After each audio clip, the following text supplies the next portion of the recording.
Assalamualaikum warahmatullahi wabarakatuh. Perkenalkan, nama saya Bilan Ahmad Regan dari kelas 11 IPS SMA PO Albayan Cibadak. Di sini saya akan meresensi novel yang berjudul Moga Bunda Disayang Allah. Pertama-tama saya akan memberitahu identitas buku Moga Bunda Disayang Allah ini.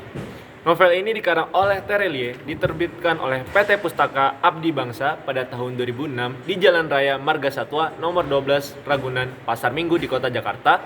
Ukuran buku 20,5 x 13,5 cm dengan total halaman 306 halaman. Buku ini terinspirasi dari kisah seorang wanita yang bernama Helen Keller. Buku ini menceritakan tentang seorang anak yang bernama Melati, penderita buta, tuli, dan bisu, untuk mengenali dunianya, dan juga perjuangan seorang pemuda bernama Karang untuk bisa keluar dari rasa bersalahnya atas kematian 18 anak didiknya dalam kecelakaan kapal laut. Melati berusia 6 tahun, yang buta sejak umur 3 tahun. Selama 3 tahun ini, dunia gelap. Melati tidak dapat mendapatkan cara untuk dapat mengenal lingkungan sekitarnya. Rasa ingin tahunya akan lingkungan memuncak hingga membuat Melati frustasi dan sangat susah untuk dikontrol. Orang tua Melati telah menggunakan berbagai cara agar dapat mengendalikan anak sematawayangnya ini. Bahkan ortunya mengundang tim dokter ahli, namun tetap tidak dapat berhasil mengendalikan Melati. Hingga suatu ketika ada Pak Guru Karang, seorang pemuda yang suka mabuk dan sering bermurung diri di kamar rumah ibu gendut yang menjadi ibu angkatnya, akhirnya menjadi guru Melati. Karang sebenarnya sempat kehilangan semangat hidup setelah kejadian yang menewaskan ke-18 anak didiknya dalam kecelakaan kapal.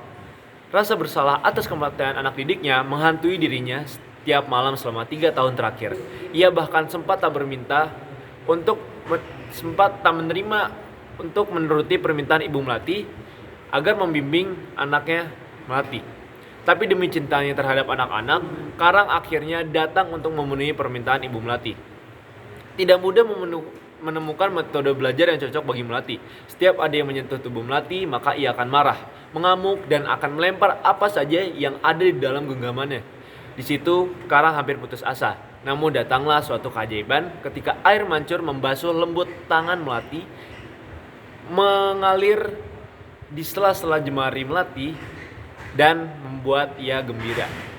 Di situ, Karang pertama kali melihat Melati tertawa. Dan dari situlah Karang dapat mengetahui bahwa dari tangan tersebut ia dapat mengenali benda-benda yang ia pegang. Dan Karang menuliskan air di telapak tangan Melati. Dan akhirnya Melati pun tahu bahwa benda yang menyenangkan itu bernama air.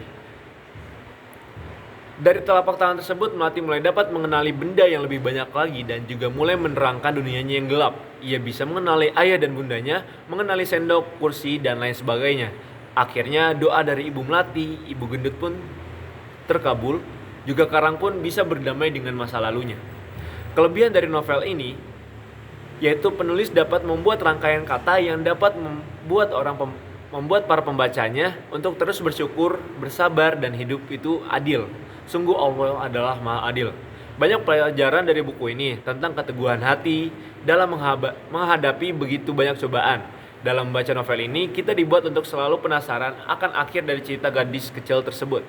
Kekurangan dalam novel ini yaitu sedikit menggunakan kata-kata yang kurang dapat dimengerti. Gaya bahasa dan novel ini menggunakan gaya bahasa sehari-hari sehingga tidak baku.